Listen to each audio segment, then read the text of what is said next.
everybody. Welcome again to Literary Tuesdays. I'm your host, Marilyn Alexander. I am a publisher and the founder of Destined to Publish. Destined to Publish is a Christian-based, independent, hybrid publishing company with a focus on literary coaching. We have almost 20 years in the publishing industry, and soon we will celebrate the milestone of having published our 400th author. And our authors are both nationally and abroad. Our goal is to take each and every one of those authors by the hand and walk them step by step along their publishing journey. Because I believe more than anything else that just because you're self-publishing does not mean you have to publish by yourself. And so we are in the second Tuesday of March. Happy Tuesday. And in this month of March, I wanted to focus on just really good books to read. And today is like none other because I got to have a conversation with our author, Keith Wilson. His book is called Just Looking Out of the Window. And I promise you, you're going to be in for a treat because there's a bit of nostalgia that you'll experience as you read this book. So take a listen to our conversation. Okay. Hi, Keith. Hi, how are you, Marilyn? I am well. How are you today? I'm doing great. Glad to see you. Glad to see you as well. I am so excited to have you as a part of our Destined to Publish family and now Literary Tuesdays. So I've been waiting for this interview for quite some time. Well, I'm excited. So let's jump right in. Tell our audience a little bit of something about Keith Wilson. Keith Wilson is essentially somebody born and raised in Chicago. You, like anybody who's born in that city, understand that being someone that grew up, especially where I did on the South Side, it's something about growing up in that part of the city that changes you forever. So though I am currently a bedroom suburbanite living in Frankfort, Illinois, Chicago is my heart, and it's just hard to leave that part of my soul behind. Absolutely. And so now you are. What is your current occupation? I am a general dentist out here in the South suburban streets. And are you liking dentistry? I don't like dentists. Sorry, I love you, but well. May will make my 25th year as a dentist. I graduated in May of 1997, so I'm very proud. Congratulations! Yeah, nearly a quarter of a century, so I'm very proud. That is amazing, amazing. Well, let's jump right into Just Looking Out of the Window. Yeah. So, I am going to just start off because I think I told you once before that I cannot read this title and not have a theme song ringing through my head for the rest of the day. So tell our audience about your title, Just Looking Out of the Window. Just Looking Out of the Window is actually, as most people who've ever seen the show Good Times can remember, are from the closing credits.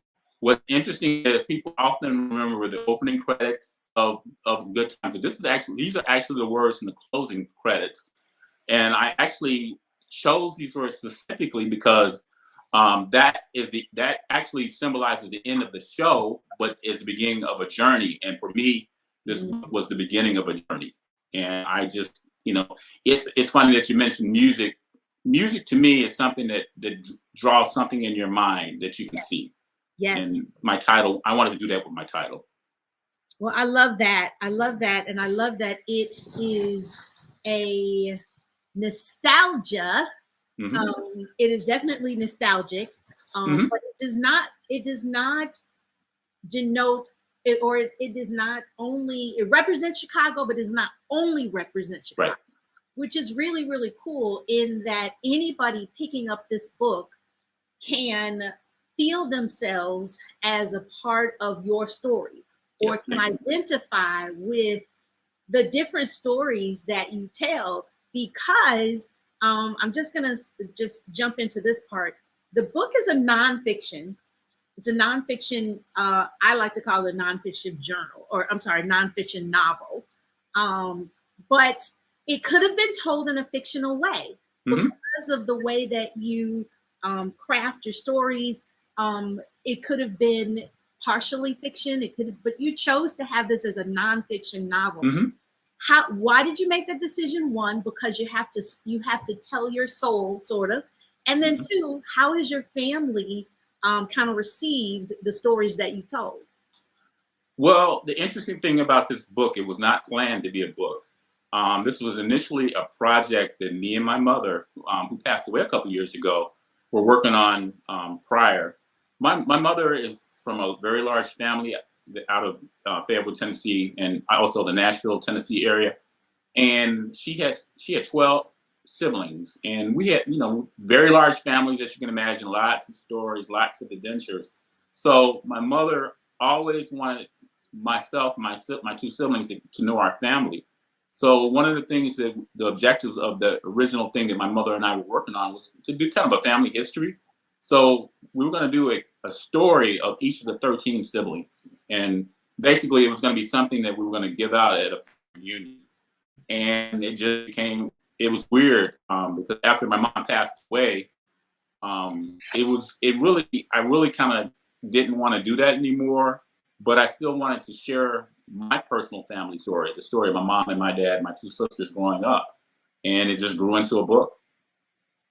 And so, with that, some of the stories that you tell, Mhm. I guess I want to say, what was your favorite story to tell?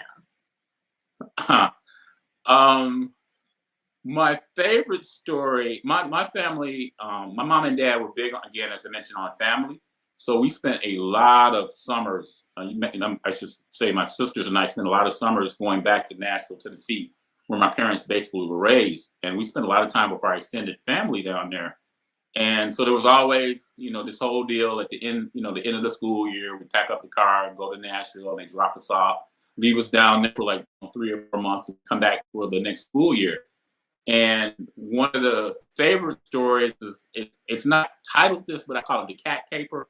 It's a story where, when one of these summers when we were down in I stayed down in Nashville, I had gotten really I wanted a pet cat, and my dad is the type of person who didn't really like animals.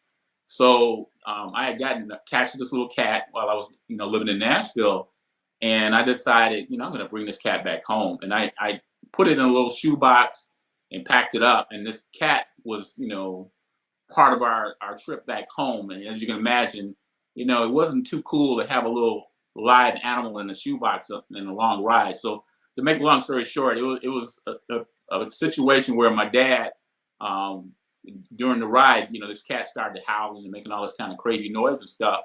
And when my dad realized that I had basically put the stowaway in the car, he was really, really pissed off.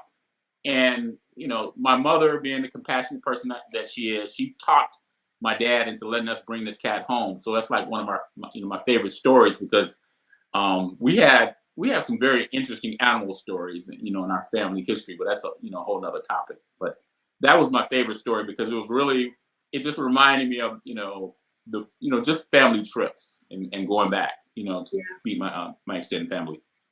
And I think that that is one of the things that is so enduring about this book, and the way that it's written and the stories that you tell, is because every person can identify Hmm.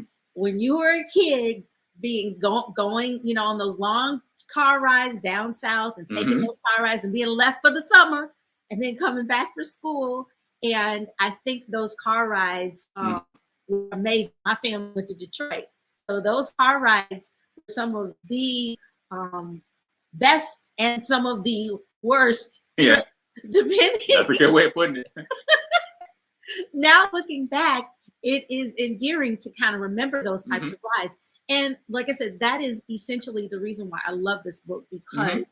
you're telling your stories, but each of us will be able to relate to a story similar to that in our own lives. Hmm. So, was that a part of how you wanted people to kind of pick up and read, or did that just happen? It kind of happened, but really, I really love history. be it family history, be it social history, be it religious history.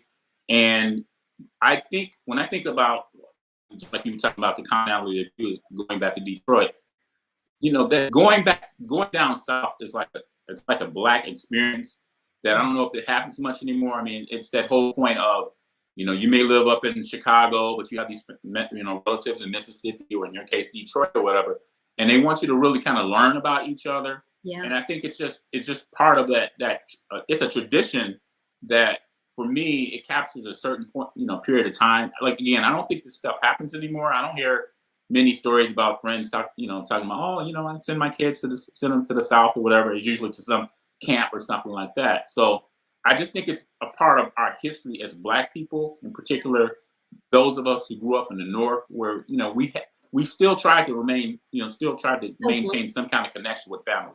Yeah, yeah, and I think the far away from that migration we got, sort of family became those that were around you that are in your immediate city. So right, it's difficult to even think to people in the South, or people that are outside of your city, as being connected as family. But even though just those trips, period, are essential. So there are things down south that our kids need to kind of connect to, whether they have family down there or not. There are still great places to connect with our heritage, connect with our history, because that migration from the south to the north was essentially what got us up here.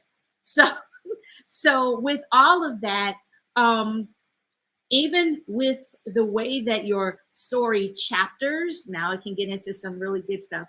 Your story chapters are titled. This book is essentially written around, as you said in the beginning, the sitcom Good Times. How fun was it to pull your chapters together to be able to tell which stories you were going to tell, or was that challenging? It actually was more challenging than I thought. Good Times is a show that I have seen every episode, countless times. I can quote, virtually anything that happened on the show, characters, situations. And what was crazy for me was the way I started off writing it to make this into a book was I just wrote down a bunch of stories or chapters, like little vignettes. I would think about something that I experienced growing up. I would write it down. And then how the Good Times thing even came into being was, I was like, well, that's kind of boring to just say, oh, in 1973, we went on a car trip, and then, 19 whatever, this happened or whatever. So as I was kind of thinking through how I wanted to tell my story, and that's the thing, a book and a story are two different things. I wanted to tell a story, but I also wanted it to be a good book. So as I was thinking about how to organize these different adventures, as I'll call them, it was weird because I just started thinking about the show Good Times and how a lot of the situations that my family went through were similar to those on the show. So the actual titles of each chapter are actually, with a couple exceptions, are titles of an actual episode from Good Times. Yes. And what I found was, in order to help me remember dates, I could remember that show so well that I could remember pretty much what my family was doing during that time. Wow. What was going on at that time. So what I did was I would look up the episode, off of Google to find out what the actual date was. I knew the title, and I remember what the particular, episode was about, and I just tied the two together that way. And it was just kind of crazy because it turned out to be, I think, a pretty good story. Absolutely, and that is what I think, it makes this book so inviting, so interesting, because like I said, we all know, well, okay, those of us back in those times where we sat the family down, and Good Times was one of the television shows that our entire family watched together. And so having these stories brought to life, and then taking the titles of those episodes and putting them to a story that's different. As a family, as an individual reading this book, it brought so much joy. It was kind of hilarious in the fact that I was remembering some of these titles, and then trying to then remember the episode, and then correlating that episode to what exactly was happening in the book, it brought a different level of connection. Mm-hmm.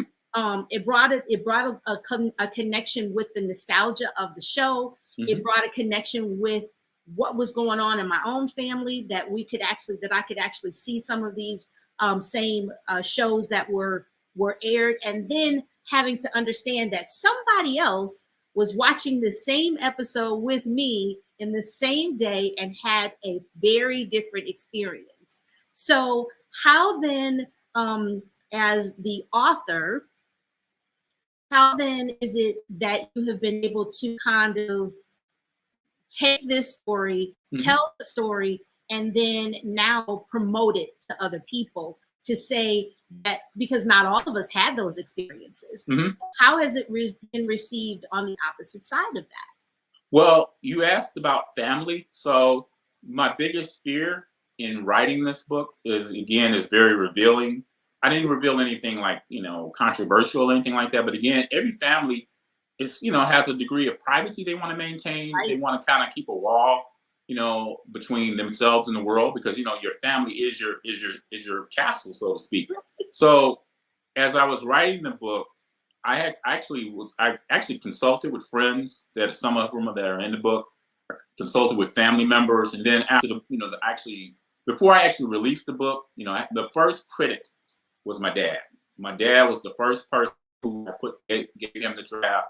Before I even gave it to you to publish, my dad look at it and I said, "Hey, Dad, this is stuff that I'm writing, and this is about us, and it's about family, and I just want to make sure that you're good with that." And once my dad reassured me, because at that point my mom had already passed away. Right. So once my dad reassured me he was okay with it, and I started telling people, "Hey, I got this book coming out. You may or may not be in it, but I just want to mention I'm talking about this story, that story." And then I gave drafts to other people who are actually in the book, that I gave them drafts as well. So in general, it was well received. My family members who've read, they've been very complimentary. They made me feel really good, because they told me that I touched some things from the past that make them feel good, that they didn't even remember or whatever. I just want to make this point as well, Marilyn. I think for me, when I write, I try to write from a point of touching people's emotions. I just think that the best writers out there touch the heart. They make you feel like, man, I am experiencing this joy. I'm experiencing this sadness. I'm experiencing this sadness or whatever.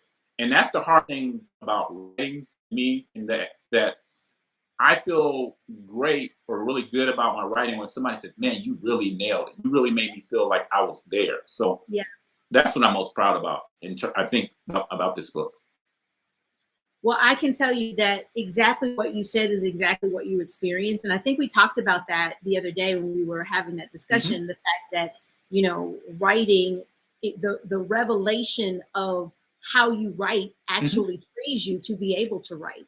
Mm-hmm. And so when you understand that you write in expressions, or, that, this is your style of writing, I think that brings about an entirely different level of expression.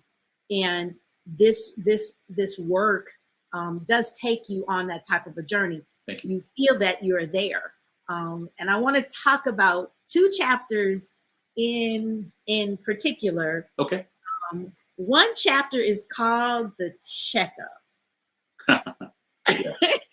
So without me telling the entire chapter, or telling the story of mm-hmm. of the chapter, can you give us a glimpse of The Checkup? Because at the end, there is a quote that if you're a watcher, you would understand what that quote actually means. So I'll give that over to you. So here's one of those times when life parallel television. Yeah. So my dad, he's a typical Black guy, very type A, head of the family type guy. He's not a mean guy, but he's a tough guy. He's an ex-Marine, and he loves his family, but he's the kind of typical Black guy in that, health concerns aren't always addressed. So my dad was having an ulcer at the time, and he was really just, really feeling like crap, walking around the house. And the irony is, my mom worked at a Mercy hospital, so we were very familiar with going to the hospital, going to the doctor, but my dad not so much. So it got to a point where obviously he was really, really, really ill, and they had to take him to the hospital, and he had to have a surgery. So the irony is, Marilyn, I want to point this out, is this pretty much what happened to me over the weekend, last week, where I had to have emergency surgery. And the whole point of the story is that when you think back to the episode when it happened on Good Times, is that Black people, Black men in particular, we aren't the best at taking care of ourselves in terms of our health. And ultimately, my dad, was fine. He got treated and so forth. But it was just the kind of thing that I think I may have mentioned in that chapter, is how when we look back at that whole thing about the notion of Black health, in particular Black men, that we're trying to get past that whole macho thing where, like, you tough it out, you feel the pain, you ignore it, you take care of the kids, take care of the wife, kind of thing. And it was just one of those strange parallels in life, that was the episode that was occurring on Good Times, but it was something that happened in my real life as well. Yeah. And it is that, again, paralleling in all of our lives. Mm-hmm. I think we can all relate to some type of story from our fathers, our husbands, that correlate to that very, very same incident where going to a doctor wasn't that wasn't the first thing. Absolutely. That wasn't the first thing that we thought about, or that they thought about, that you all thought about. And so, Marilyn, and let me mention real quick the other thing too, just talking about the television show for a moment, in that particular episode, one of the things that they were very mindful of is they wanted the physicians to be Black. To be Black. I don't know if you remember that. Virtually Yes. Every time there was an encounter with any kind of medical situation on that show, they had a Black physician, and Yes. that's some other. And I think part of the reason why I'm maybe in healthcare myself is when you see that imagery, is really important. It makes you realize, hey, first of all, there are Black doctors, and secondly, you can be one as well. Absolutely. And that's why representation matters. Absolutely. In all things. And in the back of your head, you see that image, and it's there, and it sticks. It becomes a core memory. So it was the series became more than a series. Whether or not it started out to be that, it honestly became ingrained as a part of our culture, as a part of our lives. And I'll go back to just the ending line in this. I like the way you almost said it, this episode, which essentially what the book is a group of episodes in your life. So I love the way that you said that. But then the line says, my name is Lenny, and you can't get it here, you can't find any. And right. I don't know anybody who does not remember Lenny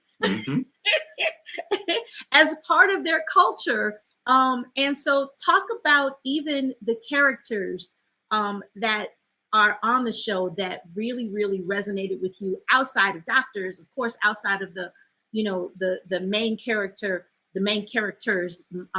Talk about how that resonated with you. So live today. I am one of the most lucky people in the world in that, until the day my mom died, my mom and dad were married for like almost 61 years. I had a strong father and mother in the house. But that being said, I grew up in a situation where the neighborhood was a part of the situation, as part of your family, so to speak. So when you think of characters, it might be the lady around the corner. It could be the crossing guard. I had a firefighter that lived across the alley from me. I used to cut his grass. So Good Times was the same in that they had really great character development to make sure that people understood that the life of a Black person is not always, it's really complicated, and there are a lot of people who help us to become successful. So whether you think about, unfortunately, I don't know if you know this, but Johnny Brown played Bookman. He just died. He just passed. Yes. One of the things that I give Norman Lear a lot of credit for, but I don't want to give him all the credit because Eric Monte, the brother from Chicago, is the one who created that show. Yes. But Norman Lear is the guy who had the power and the money. He made it happen. For instance, Johnny Brown, he's a guy that a lot of people know, remember Miss Bookman, Buffalo Bud, ha ha ha. But if you think about like his character development, I mean, there was a very serious, episode where he talked about cancer, having cancer. He talked about being adopted. So he was more than like some little, funny guy that, they made fun of for being a little overweight or whatever. He was somebody that added contour and context to Black life. Because again, people want to think we are all run around dancing and happy and all of that stuff, but there's some sad times and tough times in our life. And one other thing I want to mention about him, this is exactly the kind of thing I will give Norman Liv this credit for in terms of genius when he briefs these characters. Many people don't know that, but Johnny Brown was a Broadway actor.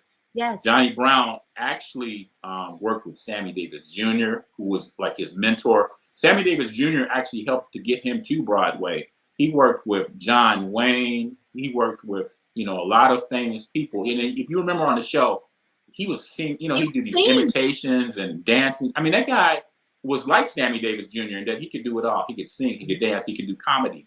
So my point being that, we all have those kind of characters. And I don't mean to make a character of a character, but we have people in our lives who perform roles. I mean, whether it be the coach at the team, the football team, or the scoutmaster or whatever. We all have these people, I think, if you look back over the course of your life, who help make your life better. And that's the thing that I want to stress, that when I look at character development, and of course everybody remembers Penny, the little ex, orphan. She wasn't really an orphan, but her mom. But anyway, we know her story, how she came to be, and how they brought that character into the show that Black people adopt. We do foster. We do all of this kind of stuff. So the thing that I think is a shame is like when people look back at this show and other shows like it, people forget this was the 70s. You know what I'm saying? We were lucky to even be on a television show. Yes. Bill Cosby, I don't want to talk about his failings, but he was the biggest thing on television. Yes. And outside of him, Diane Carroll and a few other people, most of the imagery that you saw on television was, just stuff that, the butler, the maid, nothing wrong with those things because they provide honor to their family. But this show introduced the world to the fact that the Black family is like every other family. And that's why I think I felt very comfortable allowing their parallels and their stories parallel my life, because we only lived in the projects a short time, but anybody who's lived in the projects even a short time, it's just like living in Chicago. It does something to you. You're never the same. So I'm very proud of that. No, I am exactly as you say. The life of these characters so mirrored ours, whether we understood it as children or not. Mm-hmm. Coming up, you can look back at that and you can see the different characters and the different issues that were brought to life that weren't talked about, at that time. You bring up Penny and the fact that, how she came in with adoption, but she also came in as a form of child abuse. So they brought a lot of different, but they brought many social issues to light, during these times, and the way that this one family actually dealt with those issues. I want to lighten up just a little bit, because I think one episode in your book, everybody will remember, and that is Black Jesus. Yes. So I would be remiss without allowing you to just express to us the story or the episode behind the story of Black Jesus. So I'm probably like a unicorn of Black Christians, in that I'm a Black Catholic living in Chicago, whose parents, neither one of them were Catholic. So as I mentioned, as a part of those experiences going down south, you cannot go down south without being in somebody's church. It's the way it works down there. It's like, lunch, church, and something else. And so when I was growing up, my mom, my dad's folks were Baptist, My mom's people were a combination of Seventh-day Adventists and Episcopalian, or I believe, or I can't remember. And so, as you can imagine, going down south was just a joy, because as a person growing up in now by this time we had become Catholic, and I got the whole like 1 hour church deal. You get in, you get out. Not a whole lot of noise. No fuss, no muss. Hey man, I could time my days by math. I knew I would be there all day, but then here come the summer. So every summer I'm going down to these southern churches, Bible Christian school, and summer, revivals, kids revivals. So I had a really unique relationship with the whole concept of Jesus, because I used to think Jesus was kind of annoying, because Jesus was into all of this church. Because you have to remember, because my mom's family was Seventh-day Adventist. I mean, we went to when I was down in Nashville, I would go to church with them on Saturdays. Mm-hmm. My dad's people were Baptists, so that meant I went to church with them on Sundays. So weekends in the summer weren't really like as fun as they could have been. Watching Soul Train cartoons, that didn't really work out down there. So I really had some issues with Jesus, and it's funny that the Black Jesus thing. The whole point of that was because I've been going to Catholic churches, and most of the imagery I'd seen it to that point white, and that's where I spent most of my time. Was obviously I'm in Chicago, but what helped me is being in those southern churches, basically helped enriching my Christian faith and enriching my Christian experience. Yes. So the whole notion of Black Jesus was kind of funny, because I remember when it came on television, and I was like, okay, you know what, Jesus Black is probably kind of cool. So, all right, even though I'm Catholic, I'm gonna roll with this Black Jesus thing. It was just something that just came kind of. It's hard to describe why I even wrote that chapter, other than this. Actually, I'll say this one other part of this, and this goes back to my mom. My mom, if you want to know the church leader of our family, that's my mom. That was her mom. She was the spiritual leader. She was the get up and go to church. She was the gospel music playing all day. She was the Jubilee Showcase players.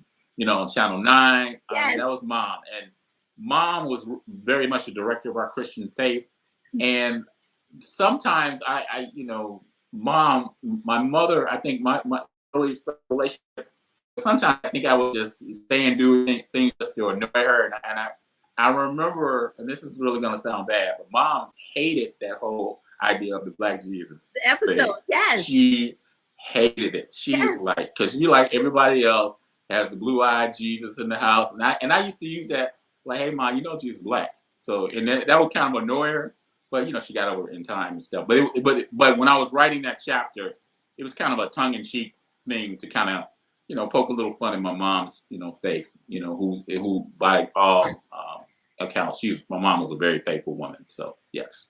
I love it, and I love the way that it brings out, and I love the fact that when we think about that whole episode, we see Michael. We can see the entire episode come to life, and we can also see our parent respond to that episode like she responded to, like she was responded to the image that was put on the wall.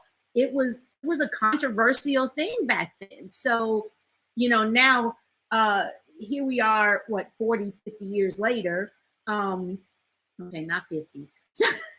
40 years later. We are. I guess so, almost 50 It's years. Almost 50, yes. It's almost 50 years.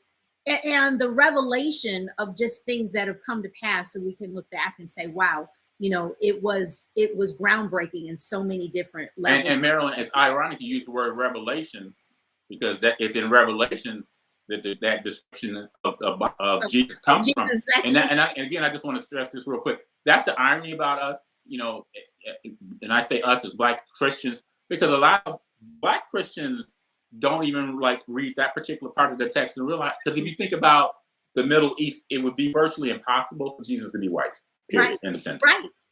That's just okay. We can go down that rabbit hole a whole lot more. But I know that this half an hour, we're past our half hour. I knew that this was going to go really, really fast.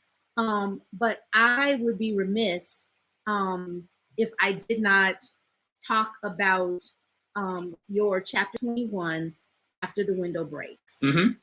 And in reading that chapter, bringing us to where you were in, a very difficult part in your life, I felt it, and I know every reader will feel it. But I also want to, if you could, relate that to legacy, because I feel like that part of this entire novel is a legacy. Mm-hmm. It began with your mom. It ended with your mom, Mm-hmm. and legacy really is something that I think that we don't have to reach far to see, or even reach outside of our family to connect to history.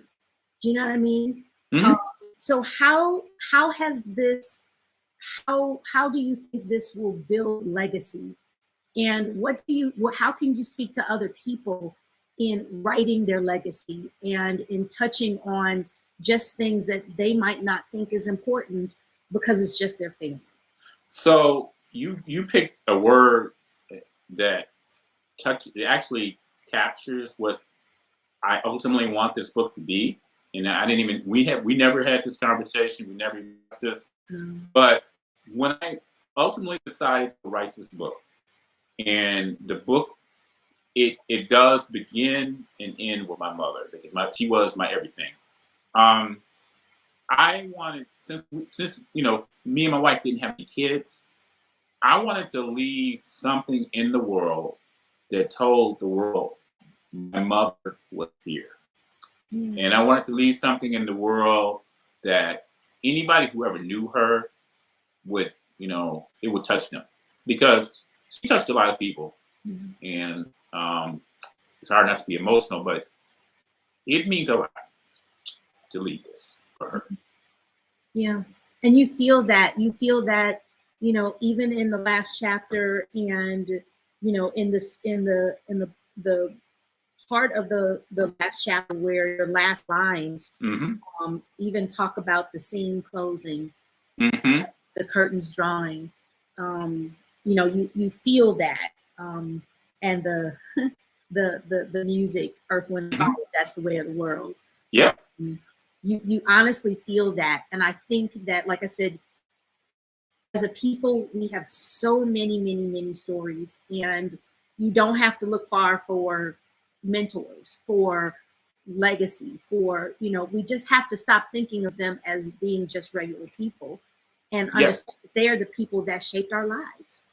Well, Marilyn, let me just say this, and I think this is really important to the point that you asked me about other people, and maybe thinking about their story, thinking about writing their story. My whole thing is just do it. I used to journal. I used to take pictures all the time of stuff just to remember it. Everybody has a story. It's not. I don't know if I don't want to say everybody has a book in them, but I think you probably could if you really worked with the right people destined to be published. But anyway, I really believe that Black history is so undervalued, underreported, underdiscovered in this world. We are America. We've been here the whole time this country has been in existence, and even before. And I think in terms of our families, I'm a big proponent that one of the reasons why we're having so many struggles in the world is the families breaking apart. And I think that if people have had a greater knowledge of themselves, of their families, of where it came from, because every family has these stories. I mean, I have friends that could write this book about themselves, and I just think that we all need to settle down and just make sure that, even if it's just as simple as keeping a photo album and keeping that, and making sure that somebody gets that photo album after the family you die or whatever. Because again, I was able to write so much of this story from pictures. Yeah. From stuff that my mom had all these little Ziploc bags, report cards, and I didn't remember all these dates, but the other reason I chose Good Times, because again, like I said, I could draw from my memory those times, and then I can remember what was happening because of the music, what was happening because of what I saw on television and stuff. So I definitely encourage people to write. And I know you're going to bring it up yourself, but I'll say it. I'll promote you. You have this cohort coming up. You really are great. I mean, people who are out here who are thinking about writing, Marilyn Alexander is a great partner. I had never written a book before. I plan to write some more. And I think if you have any kind of inkling of, you want to write something that's meaningful, just do it, and your voice will be heard. Yes, absolutely. And I am so very, very proud that we were able to walk with you on this journey. And it means so much to me because, just looking out of the window is not just your history, it's ours. And so I do want to, just go ahead. Our spring cohort, as you said, is coming up in 2 weeks. And if you're ready to write your story and you don't know where to start here. Start with Destined to Publish. We can help you pull the story from your mind and get it onto the page so that you can tell your story and so that you will be able to leave a legacy. And like you, Keith, this is your legacy, but it's also your mom's legacy. Absolutely. And that's the reason why it means so very much. So if you're ready to write and you're ready to tell your story, go over to destinedtopublish.com. Click on that Let's Talk link and let's talk. Let's schedule a conversation so that we can get you on your path to publishing and you can have your book in someone's hand before the holiday season. So if you're ready to do it, we're ready to help. Thank you so much, Keith. And find Just Looking Out of the Window on Amazon.com. You will be amazed at the stories. You will laugh. You will cry. I promise you, it is a read that you will not want to put down. So I will be talking to you soon, Keith. And for Literary Tuesdays, I'm your host, Marilyn Alexander, and I will see you next Tuesday with another wonderful novel as we highlight just really good reads in the month of March. Have a good day. Bye-bye. Thank you. Bye-bye.